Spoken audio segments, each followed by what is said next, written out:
Quelle régression, quel échec de nos modèles éducatifs. Le niveau scolaire en France ne cesse de dégringoler, notamment en lecture. Au classement mondial, la France est en 50e position. Jules Ferry doit se retourner dans sa tombe, lui qui a lutté pour l'école obligatoire pour que les enfants sachent lire et écrire. Ce qui est le socle de tout individu, la base, le fondement. Des jeunes adolescents aujourd'hui entrent au collège avec des lacunes quasiment irrattrapables. Il faudrait redoubler 2 fois, 3 fois, 4 fois, travailler d'arrache-pied pour les remettre à niveau et seulement les remettre à niveau. Le siècle dernier, dans les années 60, d'aucuns stigmatisaient les dictatures du tiers-monde qui faisaient exprès de maintenir leur population dans l'ignorance, ne pas créer d'élites qui contestent le pouvoir, un argument somme toute peu valide. Souvenons-nous que les tyrannies communistes ont commencé par investir dans l'éducation pour formater les esprits.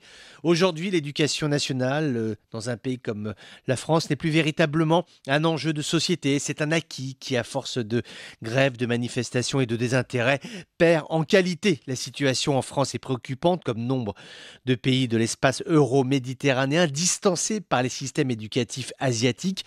La Rolls, en ce domaine, ce n'est plus Paris, mais Singapour, le modèle le plus exigeant, la Corée du Sud, peut-être le Japon, l'enseignement supérieur avec le secteur très stratégique de la recherche, eh bien, c'est la Chine vers qui il faut se tourner. Disons les choses clairement, nous sommes distancés, nous finirons par le payer, pas notre génération, mais les générations suivantes. Le problème est là.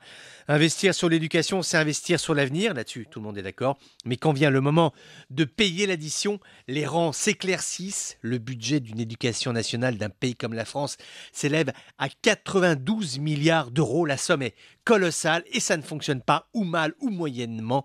L'éducation est pourtant un terrain d'excellence. C'est là où tu dois investir. Une éducation nationale, ce sont 3 enjeux politiques. Quel savoir vais-je transmettre à mes enfants? Économique, suis-je capable d'investir sur l'avenir? Et sociologique, une éducation au service de quel projet de société?